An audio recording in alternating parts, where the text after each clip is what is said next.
अच्छा बच्चे, starting with the name of Allah almighty. In today's video we are going to discuss problem number 5-17। Problem number 5-17 में वो कहते हैं Tom Alexander has an opportunity to purchase any of the investment shown in the following table. The purchase price, the amount of the single amount inflow and its year of receipt are given each for each investor. What purchase recommendation would you make assuming Tom can earn 10% on his investment? अब वो बात यह है कि ये जो हमें single amount वो कह रहे हैं कि हमें कितनी अपॉर्चुनिटी जो हमें फ्यूचर में मिल सकती है वो कितनी मिल सकती है, 33,000, 10,000 एंड 15,000। अल्टरनेटिव और the investment plans are given to you. Simple सी बात है कि हमें प्राइस उनकी ये दी हुई है, लेकिन what we have to do, we just have to find the present value. Present value, इसकी प्रेजेंट वैल्यू कैलकुलेट करेंगे और प्राइस से कंपेयर करेंगे, and then we will take a decision that whether we should accept it और whether we should not accepted. ठीक हो गया। अब बात है कि सिंगल कैश इनफ्लो अगर हम कह रहे हैं 30,000, तो इसकी प्रेजेंट वैल्यू कितनी होगी? Present value of 30,000 into 1 + 10% raise to the power 5 divided by this particular present value का फॉर्मूला। तो आपका जो आंसर आएगा अल्टरनेटिव ए का, वो कितना आएगा? 18,630। अब 18,630 is basically the worth of this particular project, और उसकी जो प्राइस हमें ऑफ़र की गई है वो कितनी की गई है? 18,000। तो बात यह है कि जिस चीज़ की वर्थ 1860 है वो हमें 18,000 की प्राइस में मिल रही है, तो हम उसे एक्सेप्ट कर लेंगे। यानी उसकी वर्थ इतनी है लेकिन वो हमें सस्ते पैसों में मिल रही है। उसकी प्राइस, एक चीज़ जो आप मार्केट में पता करते हैं तो आपको पता चलता है वो 18,000 में मिल रही है, लेकिन जब उसकी वैल्यू पता करते हैं वो 18,630 में, तो आप उसे परचेज़ कर लेंगे। फिर बी पार्ट में आते हैं। बी पार्ट, ये हमने ए पार्ट को सॉल्व किया। You will perform the same activity for B part as well. B part में जो आपकी कैलकुलेटेड वैल्यू आएगी प्रेजेंट वैल्यू की, वो 447 की है, जबकि उसकी प्राइस इन्होंने ऑफर किया वो 600 की है। तो हम ऐसे प्रोजेक्ट को एक्सेप्ट नहीं करेंगे। वैल्यू उसकी 447 है जबकि वो हमें 600 में मिली है, तो हम उसे रिजेक्ट कर देंगे। सी के ऊपर आते हैं। सी के अंदर जो हमें उसकी वैल्यू मिली है वो 3860 है।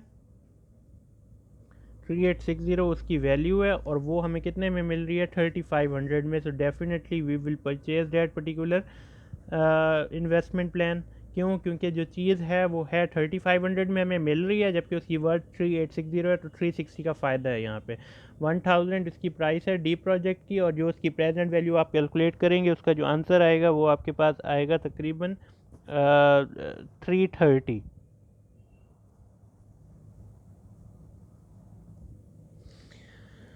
330 आपने जब उसकी वैल्यू कैलकुलेट करेंगे, उसकी प्राइस आपको कितनी मिल रही है?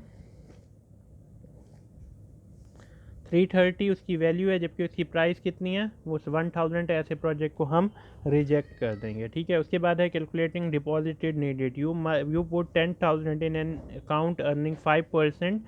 After 3 years, you make another deposit in the same account 4 years later, that is 7 years after the your original 10,000 deposit. The account balance is 20,000. What was the amount of the deposit at the end of the 3 year? अब ये वाला जो question है बड़े, तो ये मतलब ये सिर्फ इस पे आपने अगर दिमाग इस्तेमाल करेंगे तो आपको ये चीज़ें बड़ी आसानी से समझ आ जाएंगी। वो कहते हैं कि you put 10,000 in an account earning 5%। आई हमारे पास दिया हुआ है, आपने डिपॉजिट किया 10,000। After 3 years you make another deposit. पहले तो बात है कि हमने अगली पेमेंट कब करनी है। You make another deposit in the same account 4 years later. जब आपने 4 years later, this is 7, that is 7 year from the original deposit 10,000, the amount balance is 20,000. what was the amount of deposit at the end of the 3rd year? पहली बात है कि अगर हम उसी account, जो हमारा अकाउंट है उसकी पहले तो हम वैल्यू कैलकुलेट कर लेते हैं ना, कि 3000 के अंदर अगर हमारे पास पहली डिपॉजिट प्रेजेंट वैल्यू 10,000 आ गई। ठीक है। प्रॉब्लम नंबर 15-18, पहली डिपॉजिट हमारे पास 10,000 की आ गई। N is equal to 3 years आ गया, और आई इज़ इक्वल टू 5 आ गया, 5% आ गया। ठीक है। इसकी फ्यूचर वैल्यू में निकालते हैं। 1000 into 1 + 5% raise to the power 3। 1000 into 1 + 5%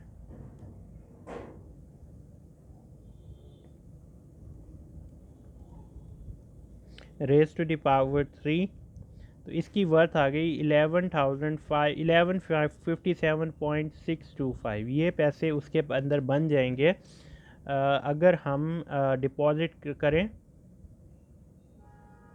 अगर हम डिपॉजिट करें 10,000 in an account that is giving you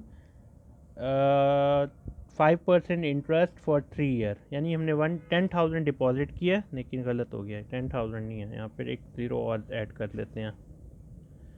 10,000 deposit किए into 1.05 raise to the power 3 and that is equal to 576.25। ठीक हो गया, ये हमारा आंसर आ गया।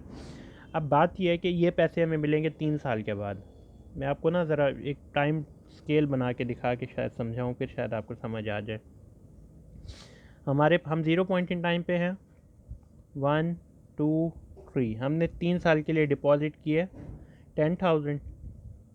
3 साल के बाद हमने एक और डिपॉजिट किया जो अमाउंट नहीं बताई गई। 7 ईयर्स के बाद, यानी 4 ईयर्स इसके बाद, यानी टोटल 7 ईयर के बाद जो उस अकाउंट में आपका बैलेंस पड़ा हुआ है वो 20,000 का है। उस अकाउंट में जो 20,000 का आपका बैलेंस पड़ा हुआ है, तो अब आपने करना क्या है, आपने ये बताना है कि ये वाली अमाउंट थी हमने कितनी की थी। जब हमारा 10 साल का अर्सा, 10,000 का गैप गुजर गया, the account balance is 4 years later, the 20,000 what was the amount deposited at the end of the 3 year। आपने 3 साल बाद कितनी अमाउंट डिपॉजिट कराई थी अगर उस अकाउंट में इस वक्त 20,000 पड़े हुए हैं। तो हमारे पास हमने क्या करना है, 20,000 जो आज बैलेंस है उसमें से पहले तो आप माइनस कर लें वो जो आपको 3 साल के बाद प्रॉफिट बना हुआ था, कितना बना हुआ था, 11,57.625। यानी ये 3 साल का अर्से के जो प्रॉफिट है वो तो आप इसमें से माइनस कर लें। तो 20,000 माइनस 11,57.625, तो हमें टोटल कितने पैसे इस 4 साल में कितने बने, 8,423.75। अब डेफिनेटली ये जो पैसे होंगे ये 4 ईयर पीरियड के अंदर ये इनकी फ्यूचर वैल्यू आ रही है। इन्हीं पैसों की प्रेजेंट वर्थ कितनी है वो हमने कैलकुलेट करनी है। दोबारा मेरी बात समझें, ये पैसे हमने 20 साल बाद, जब 7 साल बाद जो इसके पैसे थे वो $20,000 थे। 3 साल के लिए अरसे के लिए हमने डिपॉजिट कराए 10,000, इंटरेस्ट रेट 5% था, n इज इक्वल टू 3। तो 3 साल के बाद जो 3 साल बाद हमारे पास पैसे बने वो कितने बने, 11,576 रुपीज़। उन्होंने कहा कि 3 साल बाद आपने उनमें कुछ और पैसे डिपॉजिट कराए, कितने सालों के लिए, 4 साल के लिए, और उस अकाउंट में जो पैसे बन गए वो बन गए 20,000। तो बात यह है कि आपके ये बताएं कि कितने पैसे आपने डिपॉजिट कराए थे कि जिसका बैलेंस आपके पास 20,000 बन रहा है। तो वो जो हमने बैलेंस हमने फ़र्क निकाला है वो कितना आ रहा है, 8,423.75। ये डिफरेंस आ रहा है इन 4 सालों का। इस अमाउंट की प्रेजेंट वैल्यू कैलकुलेट करते हैं। Present value of 8,423.76 divided by 1 plus 5% raised to the power 4, answer into 1.05, नहीं sorry, divided by 1.05 raised to the power 4। आपका आंसर जो बन रहा है वो बन रहा है 8,930.23। ये पैसे आपने दूसरे डिपॉजिट में जमा करवाए जिनकी 4 साल के बाद वर्थ आपकी बन गई 8,423.76। इससे मेरी बात समझ नहीं आई वो अब दोबारा भी समझ ले, और नहीं समझ आया तो फिर वीडियो पीछे करके देखें। 10,000 डिपॉजिट किए 3 साल के लिए, आई इज इक्वल टू 3, हमने ये प्रॉफिट क्रिएट किया 3 सालों में।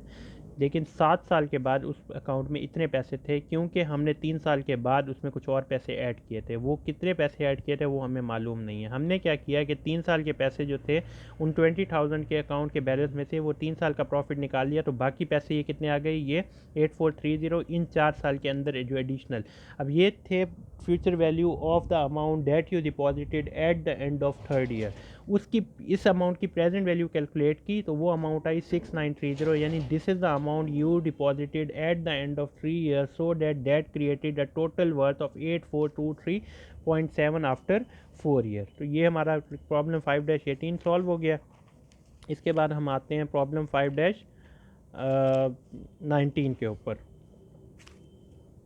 अब प्रॉब्लम 5-19 कंपैरेटिवली बड़ा आसान है, ठीक है। उससे आसान क्यों है? क्योंकि हम इसे use of by using the table solve करेंगे। एन्युटी का क्वेश्चन है, future value of annuity calculate करने को कहा है। फ्यूचर वैल्यू ऑफ एन्युटी की अमाउंट यानी कैश फ्लो की अमाउंट आपको 2500 दे दी गई है। प्रॉब्लम 5-19 ए पार्ट को सॉल्व कर रहे हैं। कैश फ्लो दे दिया गया है, आई आपको 8% दे दिया गया है, एन इज इक्वल टू आपको 10 ईयर्स दे दिया गया है। अब आपने क्या करना है? आपने इसकी future value of annuity calculate करनी है, जिसका फॉर्मूला क्या है? Cash flow into 1 plus i raise to the power n minus 1 over i, ठीक है। अब बात यह है कि या तो आप इसे पूरा फॉर्मूले को सॉल्व कर लें और उसके बाद निकाल के उससे मल्टीप्लाई कर लें इसी 2500 से, या आप आसान तरीके से उसे सॉल्व कर लें। उसे आसान तरीके से सॉल्व करने का तरीक़ाकार क्या है?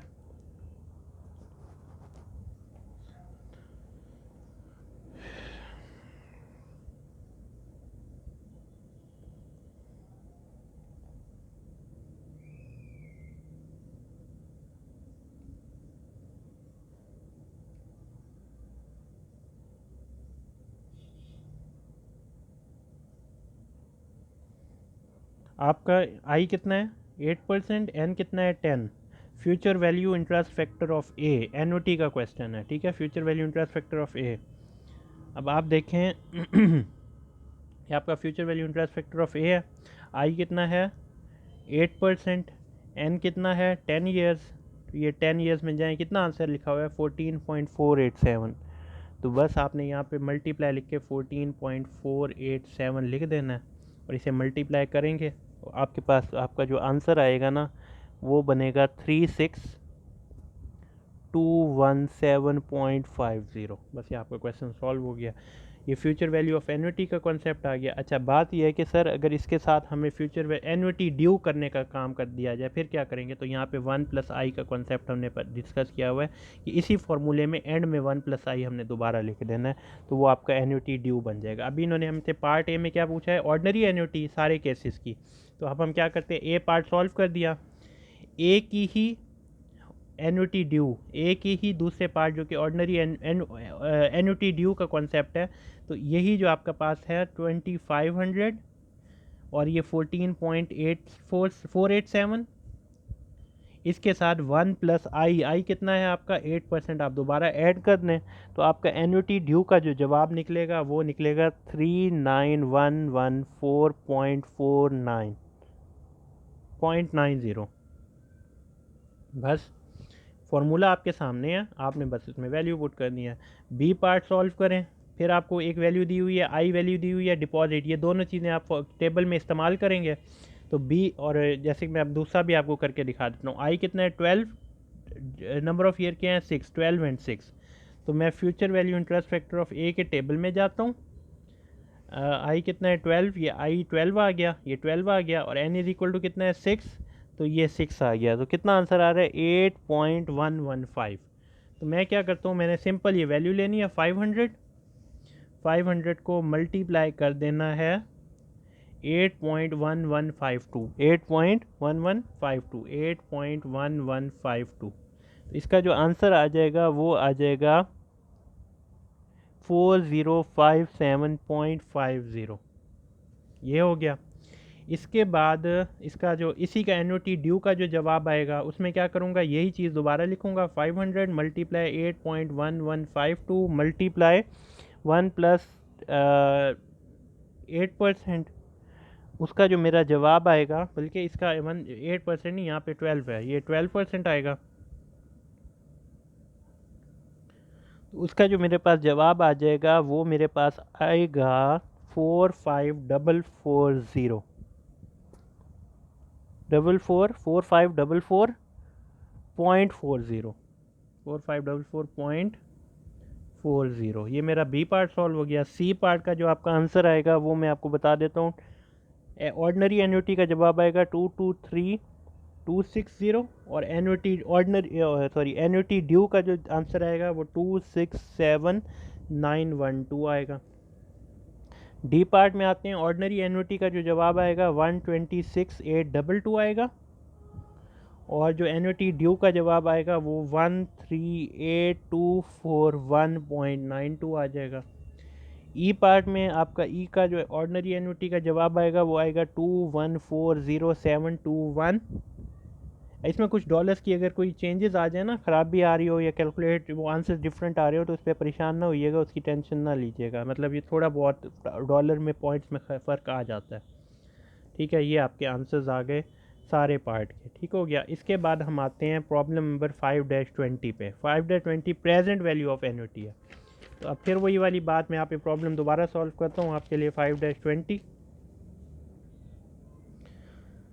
5-20 case A B C D E. Case A के अंदर अगर हम बात करें, हमें 12,000 दिया हुआ है, 55,000 दिया हुआ है, 700 दिया हुआ है, 140,000 दिया हुआ है, 22,500 दिया हुआ है।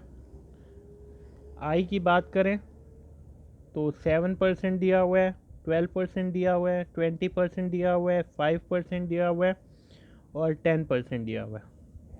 एन की अगर बात करें तो 3, 15, 9, 7 एंड 5। ठीक हो गया। अब आपने करना क्या है, आपने सिर्फ और सिर्फ मतलब आपने present value of annuity, present value of annuity का फॉर्मूला क्या है, हमने जो डेरिवेशन भी जिसकी की थी, cash flow divided by i into 1 minus 1/1 plus i raise to the power N.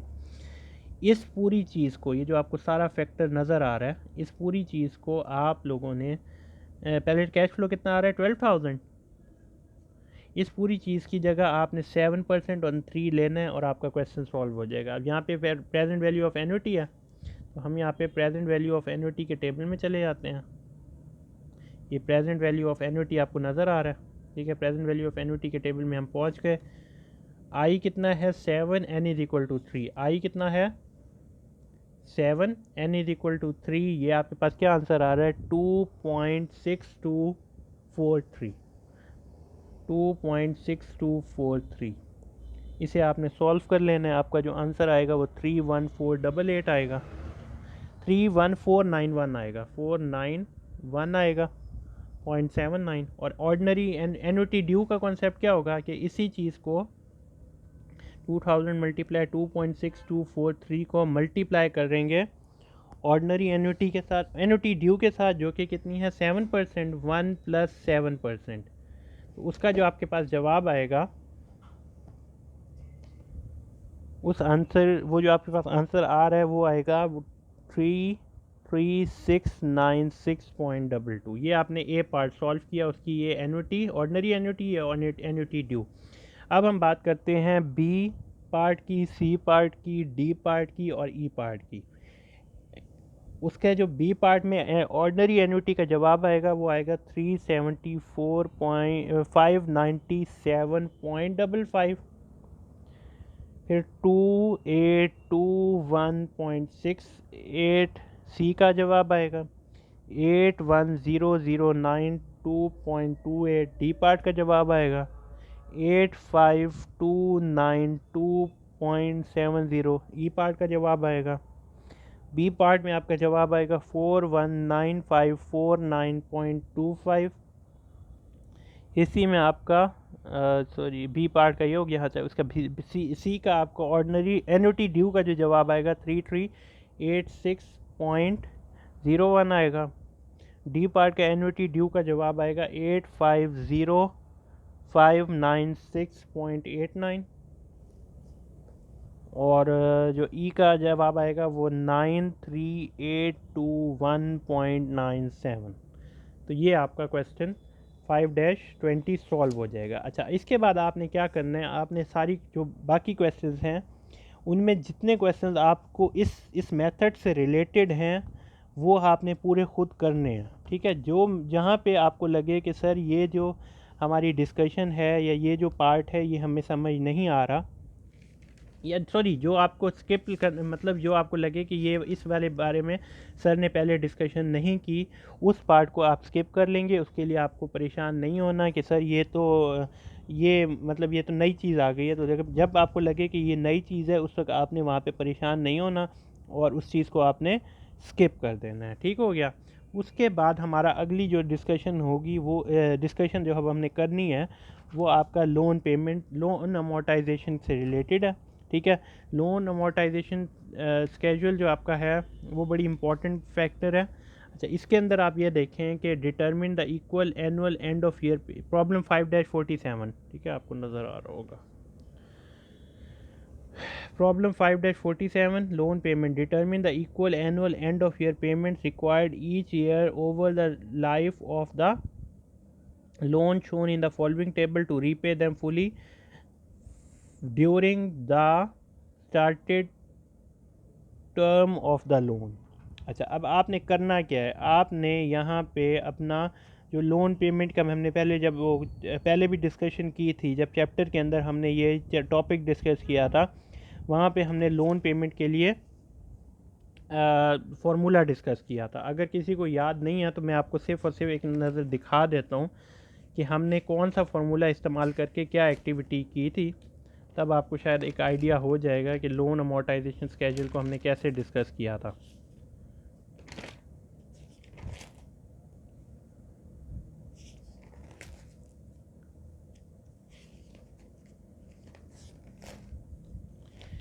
ये हमारा फार्मूला है प्रेजेंट वैल्यू कैलकुलेट करने का। इसी के अंदर हमने कैश फ्लो मालूम किया था, ये चीज़ यहाँ मल्टीप्लाई हो रही थी, ये डिवाइड हो रही थी, यहाँ मल्टीप्लाई हुई, और ये पूरी चीज़ यहाँ मल्टीप्लाई हो रही थी, इसके नीचे आके डिवाइड हो गई थी।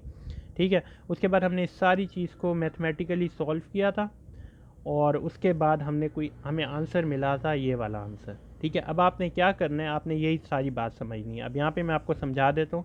प्रिंसिपल अमाउंट हमारे पास 12,000 आ गई। ठीक है, यहाँ पे 12,000 लिख देना है। आई हमारे पास 8% आ गया, यहाँ 8% लिखना है, डिवाइडेड बाय 1 माइनस 1/1 प्लस आई आपने एज इट इज़ लिखना है। आई की वैल्यू फिर 8% आएगी, रेस्ट टू दी पावर कितनी लिखनी है, 3 लिखनी है। मैं एक क्वेश्चन आपको सॉल्व करके दिखाता हूँ, इसी तरह आपने बाकी कैश फ्लोज को कैलकुलेट करनी है। दोबारा से देख लें कि cash flow is basically equivalent to present value multiply I divided by 1/1 minus 1 plus i raise to the power n। इसी तरह आपने इस पूरे क्वेश्चन को सॉल्व करना है। 5-47 पहले जो ए पार्ट है लोन ए, उसमें प्रेजेंट वैल्यू कितनी है 12,000 multiply I divided by 1 minus 1/1 plus I कितना था, 1 मिनट, 8% है ना, तो यहाँ पे 8% लिख लेते हैं। 8% divided by 1 plus 8% raise to the power n कितनी है, एन कितना है आपका, एन इज़ इक्वल टू 3 आ गया। ठीक हो गया। अब इससे ज़रा सॉल्व करेंगे आप इस पूरी चीज़ को। जब आप सॉल्व कर लेंगे ना तो आपका जो आंसर निकलेगा ना वो 4656.40 आएगा। ये वो इंस्टॉलमेंट्स हैं जो हमने नेक्स्ट 3 ईयर्स तक, ये फिर दोबारा, और ये 3 साल तक हमने यही पेमेंट देनी है, जो कि हमारा लोन अमोर्टाइजेशन की एक्टिविटी होगी। बी पार्ट को इसी तरह सॉल्व करेंगे। बी लोन का जो आपका जवाब आएगा वो मैं आपको बता देता हूँ, 10,619.05। सी को आपने इसी तरह सॉल्व करना है। सी का जो आपका जवाब आएगा 7,955.94। डी को आपने सॉल्व करना है। डी का जो आपका जवाब आएगा वो 1,193.26। ये तो था 4-7। अब इसी के बाद हम आ जाते हैं अपने लोन अमोर्टाइजेशन स्केड्यूल का एक एग्जांपल कर लेते हैं। लोन बोरोड 15,000, आई हमें दे दिया गया है, एन हमें दे दिया गया है, वो हमें कहते हैं calculate the annual and of year payment. पहले तो हमने एनुअल इसी तरह आपने पेमेंट कैलकुलेट करनी है। 5-48 कैश प्रेजेंट वैल्यू कितनी है 15,000। आई हमें कितना दिया गया है 14%। एन इज़ इक्वल टू 3 आ गया है। बस आपने अब ये कैलकुलेट करना है। Cash flow is equivalent to 15,000 multiply 14% divided by 1 minus 1/1 plus I की जगह फिर 14% रेस टू द पावर 3। जो इसका आपके पास जवाब आएगा ना वो आपके पास आएगा 4,659.95। अगर इसका जवाब थोड़ा बहुत डिफरेंट आ रहा हो तो परेशान नहीं होना। सॉरी, 6,459.95 ये आपका जवाब आएगा। ठीक है, कैलकुलेटर पे आपका आंसर थोड़ा बहुत डिफरेंट भी आ सकता है डिफरेंट कैलकुलेटर्स पे, मतलब किसी का जवाब 6460.69 भी आ सकता है, तो इस पर परेशान नहीं होना। अब इसका बनाते हैं loan amortisation schedule. Interest rate हमारे पास 14% है, 3 साल में पेमेंट करनी है, तो यहाँ पे मैं लाइनें लगाता हूँ, ईयर 1 2 और 3, बिगनिंग प्रिंसिपल, ठीक है, फिर लोन पेमेंट, फिर इंटरेस्ट, फिर प्रिंसिपल, और फिर end of year payment, end of year principal. ठीक है, पहले बिगनिंग कितनी हमारे पास है, बिगनिंग हमारे पास 15,000 होगी। ठीक है, बिगनिंग हमारे पास 15,000 है। अच्छा, इसके बाद लोन पेमेंट हमने कितनी करनी है, वो हमने अमाउंट निकाल लिया, 6459.95, फिर 6459.95, फिर 6459.95, ये हमारे पास आ गई लोन की पेमेंट। इंटरेस्ट कितना देना है, इसी अमाउंट का आप लोगों ने ले लेना है 14%। जब आप इसी अमाउंट का ये 15,000 जो आपकी बिगनिंग पेमेंट है, बिगनिंग प्रिंसिपल है, उस बिगनिंग प्रिंसिपल का 14% जब आप कैलकुलेट करेंगे, वो तकरीबन आपके पास 2100 इंटरेस्ट आ जाएगा। जब 2100 आपके पास इंटरेस्ट आ जाएगा, तो इसी लोन पेमेंट में से इतना अमाउंट आपका इंटरेस्ट का आ गया, इस अमाउंट में से ये अमाउंट माइनस करें तो आपके पास प्रिंसिपल बच जाएगा 4359.95। जब प्रिंसिपल इतना आपने पे कर दिया, यानी ये लोन की पेमेंट है, इंटरेस्ट इसका 14% आपने इंटरेस्ट पे किया, इस अमाउंट में इतना इंटरेस्ट है, तो बाकी प्रिंसिपल हम इतना वापस कर रहे हैं, तो बाकी जब हमारे पास ये इतना प्रिंसिपल दे दिया, टोटल प्रिंसिपल शुरू में कितना था 15,000 में इतना प्रिंसिपल वापस दिया, तो एंड ऑफ ईयर प्रिंसिपल कितना बन जाएगा 10,640.05। ये आपका एंडिंग प्रिंसिपल बच गया। इसी को बना लें अगली साइड पे बिगनिंग प्रिंसिपल, 10,640.05, ये आपका बिगनिंग प्रिंसिपल बन गया। फिर इसी प्रिंसिपल का 14% हमने इंटरेस्ट देना है, जो कि बन गया 1489.61। ठीक है, इस अमाउंट में से इस इंटरेस्ट को पे करेंगे, तो बाकी प्रिंसिपल आपने इस मरतबा कितना पे किया, 4970.34, इतना प्रिंसिपल दे दिया। तो ये शुरू वाले प्रिंसिपल में से ये प्रिंसिपल माइनस करें, तो एंडिंग प्रिंसिपल आपका बच जाएगा 5669.71। ये ending principal will become the beginning principal of the next year, तो 5669.71। इसका इंटरेस्ट फिर 14% देंगे, जो कि 793.76 आ जाएगा। इसी इंटरेस्ट में से, इसी लोन पेमेंट में से इतना इंटरेस्ट माइनस किया, तो बाकी जो प्रिंसिपल आपने पे किया वो 569.71, तकरीबन इतना। इसमें कोई आपका डॉलर के अमाउंट में थोड़ा 10-20 डॉलर का फ़र्क आ जाए तो परेशान नहीं होना, तो नियर अबाउट ज़ीरो आपका आंसर आ जाएगा, या समथिंग उसी के से रिलेटेड आपने अपनी सारी इंस्टॉलमेंट पे कर दिया। ठीक हो गया। इसी तरह से ये बाकी जो आपको दिया हुआ है, मतलब ये आपका क्वेश्चन सॉल्व हो गया। उसके प्रिपेयर लोन अमोर्टाइजेशन, ये हमारा ए पार्ट था, और ये हमारा लोन अमोर्टाइजेशन स्केड्यूल था। Explain why the interest portion of each payment declines with the passage of time. Interest payment decline इसीलिए होती है क्योंकि हम अपने साथ साथ प्रिंसिपल वापस करते जाते हैं। As we are returning the principal, as we are returning the principal amount, interest percentage will be applied to remaining principal.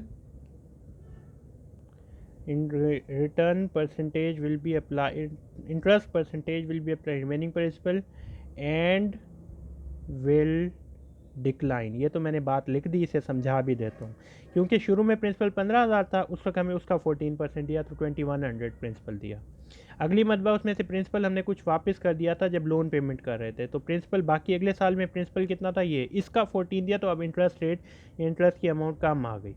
फिर इसमें से जब हमने लोन पेमेंट में ये इंटरेस्ट, ये प्रिंसिपल, फिर हमने इतना पोर्शन इंटरेस्ट प्रिंसिपल का फिर पे कर दिया। अगली मरतबा प्रिंसिपल कितना बचा, सिर्फ इतना बचा, इसका फिर 14% लिया, अब इतना प्रिंसिपल हमने पे किया है। इसका मतलब ये इंटरेस्ट पे किया है, यानी इसका मतलब है कि जैसे जैसे प्रिंसिपल कम होता जाएगा उसकी परसेंटेज या उसके ऊपर जो इंटरेस्ट की परसेंटेज लग रही होगी वो भी कम होती जाएगी, जिसका एंड रिजल्ट क्या निकलेगा, इंटरेस्ट पेमेंट आपकी कम होती जाएगी। So this is basically the end of your numerical discussion of chapter number 5। इसके बाद इंशाल्लाह हम चैप्टर नंबर 6 डिस्कस करेंगे और फिर उसके न्यूमेरिकल्स भी इंशाल्लाह डिस्कस करेंगे। टिल देन अल्लाह हाफिज़।